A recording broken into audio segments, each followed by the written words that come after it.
আসসালামু আলাইকুম। পর্দার আড়ালে বিশ্ব রাজনীতি চলছে।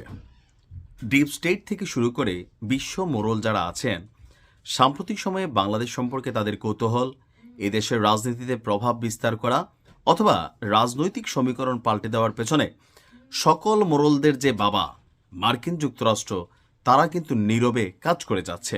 আমেরিকার একটা পলিসি হচ্ছে যে কোনো দেশকেই তারা আসলে শান্তিতে রাখতে চায় না।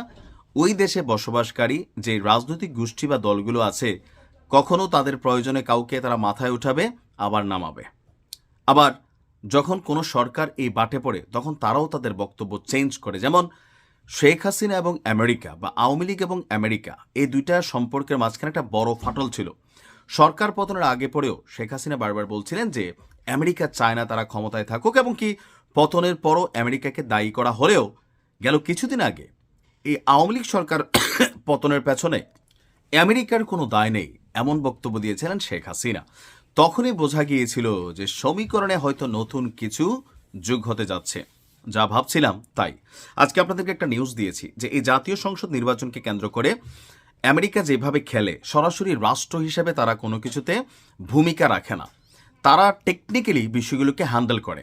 তো এই টেকনিক্যালি হ্যান্ডেলের বিষয়টাতে যেভাবে সামনে আসছে যে নির্বাচনে আওয়ামী লীগের অংশগ্রহণ নিয়ে ডক্টর ইউনূসকে একটা চিঠি দেওয়া, এর পরপরই ভারত শেখ হাসিনাকে ফেরত দিবে কি দিবে না, এটাকে আসলে মোদির ইচ্ছায় পরিচালিত হচ্ছে নাকি পেছন থেকে আমেরিকা এখানে বড় ভূমিকা রাখছে, চাঞ্চল্যকর তথ্য প্রতিবেদন হচ্ছে আমার দেশ পত্রিকার যিনি মাহমুদ ভাই আছেন, ওনার কাছে আবার মানে কেমনে কেমনে জানি সব তথ্য চলে আসে। যাই হোক, কথা বলছি, শেখ হাসিনাকে ফেরত দেওয়ার জন্য বাংলাদেশ সরকারের দুইবার তিনবার প্রচেষ্টা থাকলেও ভারত এখন পর্যন্ত শেখ হাসিনাকে ফেরত দেবে এমন বক্তব্য দেয়নি। তবে সিপিআইএমের পশ্চিমবঙ্গ রাজ্য সম্পাদক মোহাম্মদ সেলিম, তিনি এক বক্তব্য দিয়েছেন।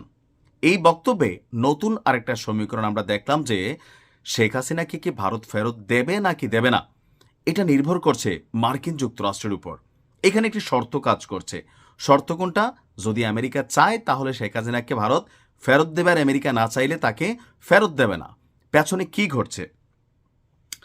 23 ডিসেম্বর কলকাতায় বাংলাদেশ ডেপুটি হাই কমিশনের সামনে একটা বিক্ষোভ হয়েছিল গতকালকে, আপনারা দেখেছেন।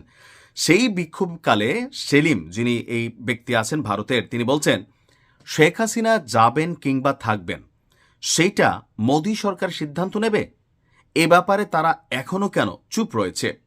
আগে মোদী বাংলাদেশ নিয়ে কথা বলতেন, কিন্তু এখন বলছেন না, কেননা যুক্তরাষ্ট্র নিষেধ করেছে। অর্থাৎ আমেরিকা মোদীকে বার্তা দিছে যে তুমি আপাতত বাংলাদেশ নিয়ে কোনো ধরনের কথা বলো না। আসলে শেখ হাসিনাকে বাংলাদেশে ফেরত দেওয়ার ব্যাপারে ভারত সরকার নিজস্ব সিদ্ধান্ত না, যুক্তরাষ্ট্রের সিগন্যালের অপেক্ষা করছে। সিপিআইএমের এই বক্তব্য নিয়ে রাজনৈতিক অঙ্গনে শুরু হয়েছে আবার ব্যাপক আলোচনা পর্যালোচনা। তবে ভারত সরকারের পক্ষ থেকে সিপিআইএমের এই নেতার বক্তব্যকে কাউন্টার করে অথবা পক্ষে বিপক্ষে কোনো রকম মন্তব্য এখনো করা হয়নি। তো গেল 2-1 দিনের মধ্যে যে নিউজগুলো বা মার্কিন যুক্তরাষ্ট্রের যে অবস্থান, সব কিছু মিলিয়ে একটা বিষয় তো এখানে কানেক্টেড, যে বাংলাদেশের রাজনীতিতে আমেরিকার যে ডিপ স্টেটের প্রভাব, সেটা কিন্তু কাজ করছে। শেখ হাসিনাকে ভারত জীবনও ফেরত দেবে না, এটা আমরা ভালো করে জানি। তবে যদি কখনো দেয়, তাহলে বুঝতে হবে এই ভূখণ্ডে ভারত তাদের রাজনৈতিক সমীকরণ বদলাচ্ছে, অথবা বাংলাদেশে আওয়ামী লীগকে চিরচেনা যে ভারতের বন্ধুরূপে ভারত এতদিন গ্রহণ করেছে, সেইখানেও হয়তো নতুন কোনো পরিবর্তন আসতে পারে। কারণ এই মুহূর্তে ভারতের সাথে বাংলাদেশের জনগণের একাংশের যে বিরোধিতা, অথবা ভারতের সার্বভৌমত্ব থেকে শুরু করে অনেক কিছুতে, অথবা পাকিস্তানের সাথে ন্যাটো স্টাইলের চুক্তির যে গুঞ্জন, অথবা ভারতের বিরুদ্ধে বাংলাদেশ পাকিস্তানের মধ্যে যেই একাট্টা বা একজোট পরিস্থিতি, সব কিছুকেই মূল্যায়ন করছে ভারত। সো সেই ক্ষেত্রে তারা যদি সমীকরণে মনে করে যে আওয়ামী লীগের বিপরীতে সাময়িকভাবে হোক, পার্মানেন্টলি হোক, অন্য কোনো দলকে তারা সাপোর্ট করতে হবে অথবা তাদের মধ্যে বন্ধুত্ব তৈরি করতে হবে, তো সেই ক্ষেত্রে যে কোনো মুহূর্তে শেখ হাসিনাকে ভারত কুরবানি দিলেও দিয়ে দিতে পারে, অস্বাভাবিক কিছু না।